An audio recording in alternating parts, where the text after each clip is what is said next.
Mes amis Sagittaires, bonjour et bienvenue sur la chaîne Tarot à Merveille. Pour votre tirage général, ceux qui me découvrent, soyez les bienvenus. Vous êtes là. Et je ne dis pas ça à la légère, parce que sur les milliers de personnes qui auraient pu tomber sur cette vidéo, c'est vous qui êtes ici maintenant à cet instant précis. Il y a quelque chose de vertigineux dans cette réalité quand on y pense vraiment. Parmi toutes les vidéos, tous les contenus, toutes les distractions possibles, quelque chose dans votre être a dit oui à ce moment. Et ce oui ne vient pas de votre curiosité, il vient de bien plus profond. Je vais vous demander quelque chose d'inhabituel. Pendant les minutes qui viennent, ne cherchez pas à comprendre ce que je dis. Ressentez-le. Laissez les mots glisser sous votre peau, au lieu de les attraper avec votre tête. Ce que j'ai à vous transmettre ne s'adresse pas à votre intellect. Ça s'adresse à cette partie de vous qui sait des choses avant de pouvoir les formuler. Cette partie qui se réveille parfois au milieu de la nuit avec une certitude inexplicable. Cette partie qui frissonne quand la vérité passe tout près. Commençons par une question simple. Qu'est-ce que ça veut dire? Être prêt? Vous pensez peu? Est-ce que c'est une question facile? Être prêt, c'est avoir tout prévu, c'est s'être préparé, c'est avoir les bonnes cartes en main, le bon plan, le bon état d'esprit. C'est ce qu'on nous a appris. Prépare-toi et tu seras prêt. Travaille dur et tu seras prêt. Guéris tes blessures et tu seras prêt.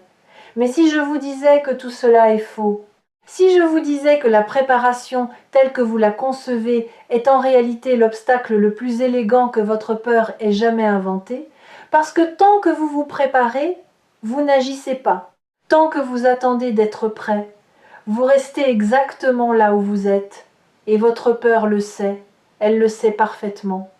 C'est pour cela qu'elle a déguisé l'immobilité en sagesse. C'est pour cela qu'elle vous murmure chaque jour, pas encore, pas maintenant, bientôt quand tu seras prêt. Mais voilà ce qui arrive, et c'est pour cela que personne ne s'y attendait. La vie a décidé de ne plus attendre votre permission. Quelque chose s'est mis en mouvement, pas dans le futur, pas dans un hypothétique demain, maintenant. En ce moment même, pendant que vous écoutez ces mots, les pièces bougent sur l'échiquier de votre existence, des pièces que vous ne contrôlez pas, des pièces que vous ne voyez même pas, et elles convergent vers un point de bascule, le genre de moment après lequel on ne revient pas en arrière, non pas parce qu'on ne peut pas, mais parce qu'on ne veut plus. Ce point de bascule ne ressemble pas à ce que vous imaginez. Oubliez les scénarios grandioses. Oubliez l'idée d'un événement spectaculaire qui fracasse votre quotidien. Ce qui arrive est à la fois plus discret et infiniment plus puissant. C'est un changement de perception, un moment où vous allez voir la même réalité, le même décor, les mêmes visages, mais à travers des yeux neufs, comme quand on regarde un tableau qu'on connaît par cœur et qu'on remarque soudain un détail qu'on n'avait jamais vu, un détail qui change tout le sens de l'œuvre. Ce détail, dans votre vie, c'est vous. Vous êtes le détail que vous n'aviez jamais vraiment vu. Et quand vous allez enfin vous percevoir tel que vous êtes, pas tel que les autres vous ont décrit, pas tel que vos échecs vous ont défini, pas tel que vos peurs vous ont réduit, quelque chose va se fissurer dans la structure même de votre réalité. Pas se briser, se fissurer. Et à travers cette fissure, une lumière va entrer. Une lumière que vous portiez en vous depuis toujours, mais que vous aviez recouverte de couches et de couches de doute. Je voudrais revenir au mot « prêt » un instant, parce que ce mot a une racine fascinante. En latin, il vient de praesto, qui signifie être présent. Être prêt, dans son sens originel, ce n'est pas avoir tout organisé, c'est être là, pleinement là, présent à ce qui est, présent à ce qui vient, présent à soi-même. Et cette présence, vous l'avez en ce moment même. Vous êtes prêt, non pas parce que vous avez coché toutes les cases, mais parce que vous êtes ici, vivant, conscient, en train d'écouter quelque chose qui résonne avec une part profonde de votre être. La vie ne demande pas la perfection, elle demande la présence. Et c'est précisément cette présence qui a déclenché ce qui arrive. Voyez-vous, il y a eu un moment récent, peu être, sans que vous en soyez conscient, où vous avez été totalement présent, un moment furtif, peut être en marchant seul dans la rue, peut être en regardant le ciel sans raison, peut être en respirant profondément après une journée difficile. Dans ce moment-là, votre armure est tombée. Juste une seconde, juste assez pour que votre essence se montre. Et l'univers qui observait depuis longtemps a vu cette ouverture. Et il s'y est engouffré. Ce qui est en route vers vous n'est pas quelque chose que vous avez commandé. Ce n'est pas une réponse à une prière formulée. C'est une réponse à qui vous êtes. La différence est fondamentale. Quand vous priez pour quelque chose, vous émettez un souhait. Quand vous êtes quelque chose, vous émettez une fréquence. Et les fréquences attirent leur correspondance avec une précision mathématique. Ce qui vient vers vous n'est pas ce que vous avez demandé, c'est ce que vous êtes devenu capable de recevoir. Et vous êtes devenu capable de recevoir bien plus que ce que vous croyez. Ici, sur Tarot à merveille, je perçois des choses que je ne peux pas toujours expliquer avec des mots ordinaires. Mais pour vous, en ce moment, ce que je perçois est d'une clarté peu commune. Il y a autour de vous une énergie de renouveau, pas le renouveau bruyant des révolutions, le renouveau silencieux des saisons. Quelque chose en vous est en train de passer de l'hiver au printemps. Les sols gelés de votre cœur commencent à dégeler. Des graines que vous aviez oubliées sont en train de germer dans des zones de votre vie que vous pensiez stériles. Laissez-moi être plus précis. Cette sensation que vous avez eue ces derniers temps, cette impression que quelque chose est sur le point de se produire sans pouvoir dire quoi, ce n'est pas de l'anxiété, ce n'est pas de l'impatience, c'est de l'anticipation cellulaire. Votre corps sait avant votre esprit. Vos cellules captent les changements de fréquence avant que votre conscience ne puisse les nommer. Et en ce moment, vos cellules vibrent, elles se préparent, elles s'alignent. Vous avez peu être remarqué des signes physiques, une énergie nouvelle le matin, ou au contraire des moments de fatigue intense suivis de regains soudains, des fourmillements dans les mains, des battements de cœur accélérés sans raison. Le besoin de bouger, de marcher, de respirer l'air frais, comme si vos poumons réclamaient plus d'espace. Ce ne sont pas des symptômes, ce sont des signaux. Votre corps se reconfigure pour accueillir ce qui vient. Il fait de la place, comme on réarrange les meubles avant de recevoir quelque chose de grand. Il y a autre chose que vous avez peu, être observé sans y prêter attention, des pensées qui ne vous ressemblent pas. Des idées qui surgissent de nulle part, comme si quelqu'un les déposait dans votre esprit pendant que vous étiez occupé à autre chose. Des solutions à des problèmes que vous n'aviez même pas encore formulés. Des envies nouvelles qui ne correspondent pas à vos schémas habituels. C'est votre conscience qui s'élargit. Elle quitte les chemins balisés qu'elle empruntait depuis des années et commence à explorer des territoires inconnus. Et dans ces territoires, il y a des trésors que vous n'imaginez même pas. Vous avez aussi peut être ressenti un besoin croissant de solitude. Non pas la solitude triste de celui qui se sent abandonné, la solitude créatrice de celui qui a besoin d'espace pour devenir. Le papillon ne peut pas déployer ses ailes dans un bocal bondé, il a besoin de ciel, et vous êtes en train de chercher votre ciel. Ce retrait n'est pas un repli, c'est une expansion intérieure. Vous vous éloignez du bruit pour mieux entendre votre propre musique. Et cette musique, quand elle sera prête, attirera vers vous les bons auditeurs. Et voici quelque chose que personne ne s'attendait à entendre. Ce qui arrive ne va pas résoudre vos problèmes. Pas directement. Ce qui arrive va faire quelque chose de bien plus radical. Ça va rendre vos problèmes obsolètes. Il y a une différence immense entre résoudre un problème et le rendre obsolète. Résoudre, c'est trouver une solution dans le cadre existant.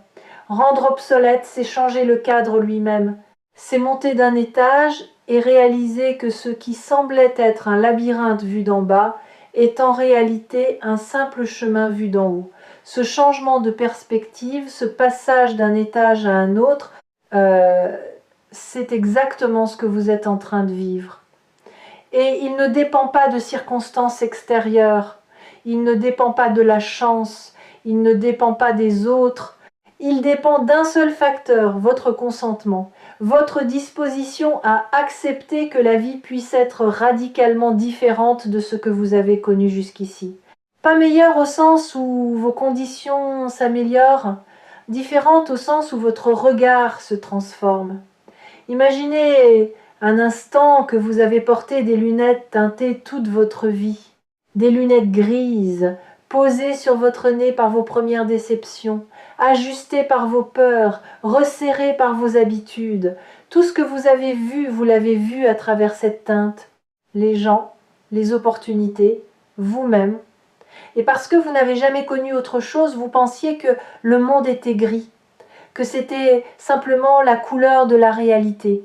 Mais ce qui arrive, cette chose incroyable à laquelle personne ne s'attendait, c'est le moment où ces lunettes glissent de votre nez, pas arrachées, pas brisées. Elles glissent doucement, naturellement, parce que votre visage a changé de forme, parce que vous n'êtes plus la personne sur qui elles avaient été posées. Et soudain, les couleurs, partout, dans tout. Dans des endroits où vous ne voyez que du gris, il y avait du bleu, de l'or, du vert. La réalité n'a pas changé. Votre perception, si. Et c'est infiniment plus puissant que n'importe quel changement extérieur. Revenons encore une fois au mot « prêt ». J'ai dit que sa racine signifiait être présent, mais il y a une autre dimension. En musique, quand un chef d'orchestre lève sa baguette, il ne demande pas aux musiciens s'ils sont prêts. Il leur donne un silence, un battement, un espace entre le rien et le tout. Et dans cet espace, chaque musicien se connecte à quelque chose de plus grand que lui. Il cesse d'être un individu avec un instrument et devient une partie de l'ensemble. C'est dans ce silence que la musique naît véritablement. Pas dans la première note, dans le silence qui la précède. Vous êtes dans ce silence. Ce battement suspendu entre ce que votre vie était et ce qu'elle est sur le point de devenir. Et je sais que ce silence peut être inconfortable. Je sais que l'attente peut ressembler à du vide. Mais c'est le silence le plus plein que vous ayez jamais habité, parce qu'il contient tout, toutes les possibilités, toutes les directions, toutes les versions de votre avenir. Et bientôt la première note va résonner, et elle sera juste. J'aimerais maintenant vous parler d'un phénomène que j'observe chez les personnes qui traversent ce que vous traversez. Un phénomène que j'appelle la clarification des cercles. Vous avez commencé être sans décision consciente, à voir les gens autour de vous avec plus de lucidité, pas avec jugement, avec lucidité. Vous distinguez plus nettement ceux qui vous nourrissent de ceux qui vous drainent, ceux qui célèbrent vos avancées, de ceux qui se sentent menacés par elles, ceux qui vous aiment pour ce que vous êtes, de ceux qui vous apprécient pour ce que vous leur apportez. Cette clarification n'est pas un hasard, elle fait partie de la préparation dont je parle. Parce que ce qui arrive dans votre vie a besoin d'espace, pas seulement d'espace physique ou temporel, d'espace relationnel, d'espace émotionnel. Et cet espace ne se crée pas en ajoutant des choses, il se crée en laissant partir ce qui ne correspond plus à votre fréquence actuelle. Je sais que c'est difficile. Laisser partir des gens qu'on aime mais qui ne nous font plus de bien, c'est l'une des choses les plus douloureuses qui soient. Mais voici ce que j'aimerais que vous entendiez. Laisser partir n'est pas abandonner. C'est honorer la vérité de ce qui est. C'est dire « je te respecte assez pour ne pas te forcer à être ce que tu n'es pas et je me respecte assez pour ne pas rester là où je rétrécis. » Certaines de ces séparations se feront en douceur, d'autres seront plus abruptes. Mais toutes auront un point commun. Elles feront de la place pour le nouveau, pour l'incroyable. Pour ce à quoi personne ne s'attendait, vous y compris. Il y a une image que j'aime utiliser pour illustrer ce processus. Pensez à un port rempli de vieux bateaux amarrés, des bateaux qui ne naviguent plus, des bateaux qui prennent de la place, qui bloquent les quais. Tant que ces bateaux restent là, aucun nouveau navire ne peut accoster. Et le port, même plein, est en réalité vide de vie. Vider le port, ce n'est pas perdre ses bateaux, c'est retrouver la mer. C'est dire à l'océan, je suis ouvert, envoie-moi ce qui est vivant, ce qui bouge, ce qui navigue encore. Et l'océan répond toujours, toujours.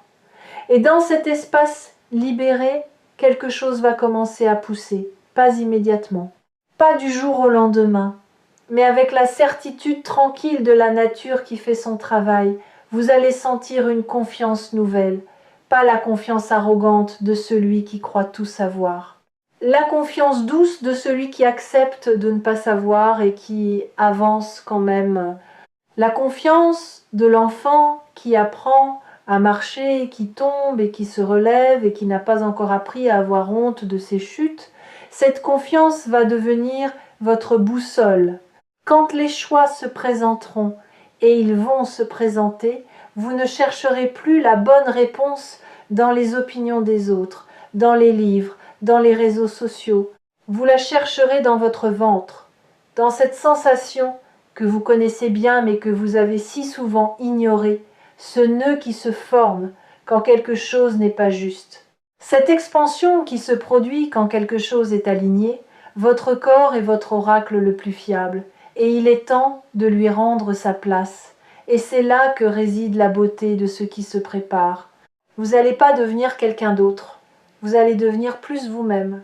Toutes les qualités que vous avez étouffées par peur de déranger, toutes les aspirations que vous avez tues par peur du ridicule, tous les élans que vous avez retenus par peur de l'échec, ils vont refaire surface. Mais cette fois, au lieu de les réprimer, vous allez les laisser respirer. Vous allez leur donner de l'air, de la lumière, de la place. Et en les libérant, vous allez découvrir que ces parts de vous, que vous considériez comme des faiblesses, étaient en réalité vos plus grandes forces.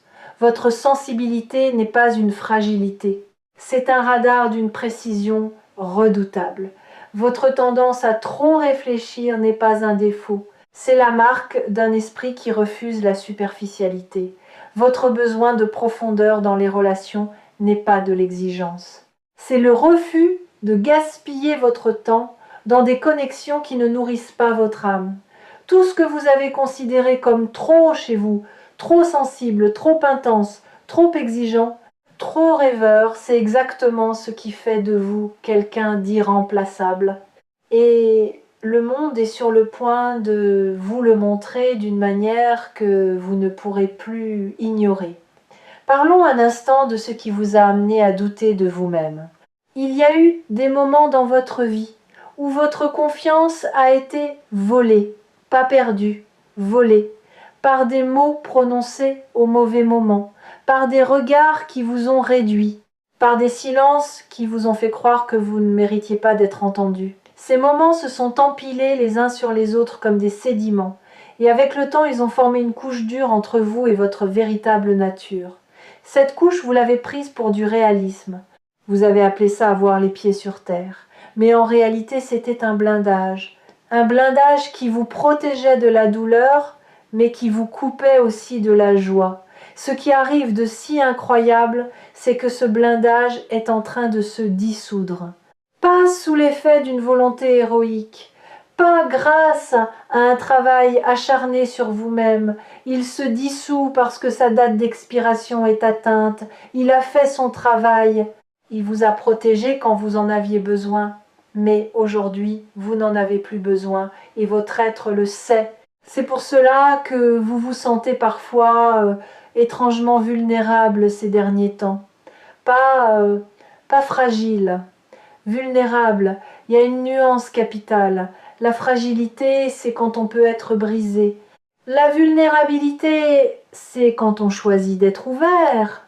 Et l'ouverture est la condition même du miracle. Si vous suivez les messages partagés ici sur Tarot à merveille, vous avez sans doute perçu un schéma. Les choses les plus transformatrices de votre vie ne sont jamais arrivées quand vous étiez blindé. Elles sont arrivées quand vous étiez ouvert, quand votre garde était baissée, quand vous aviez cessé, ne serait-ce qu'un instant, de contrôler chaque variable. C'est dans ces brèches que la grâce s'infiltre. Et en ce moment, vous êtes une magnifique brèche. Je voudrais maintenant faire quelque chose avec vous. pas un exercice, plutôt une expérience. Pensez à la dernière fois où vous avez été véritablement surpris par la vie. Pas une surprise organisée par quelqu'un, une surprise authentique.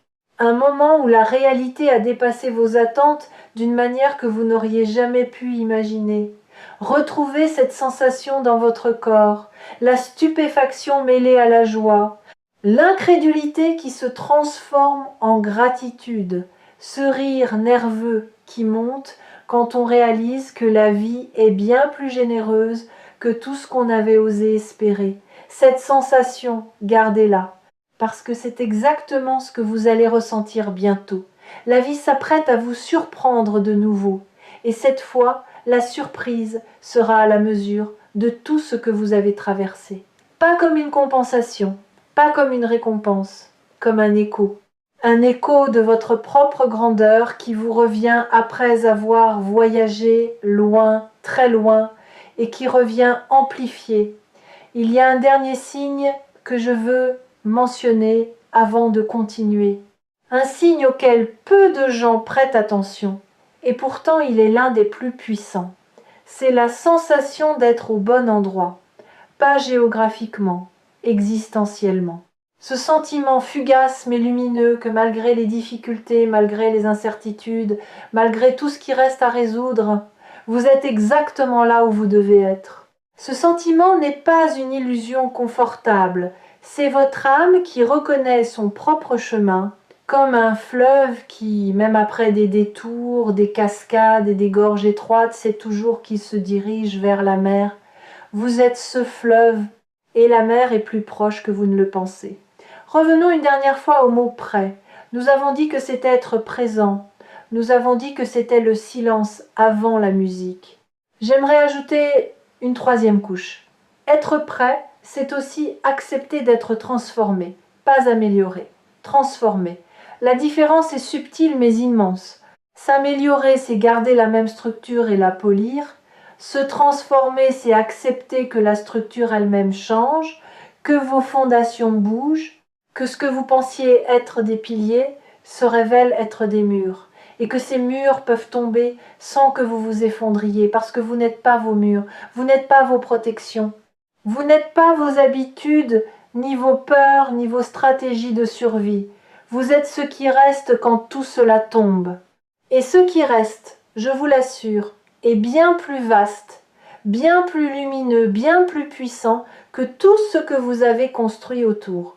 Ce qui arrive est incroyable, oui, mais pas dans le sens du spectacle. Incroyable dans le sens littéral du terme. Difficile à croire. Vous allez avoir du mal à croire que c'est pour vous.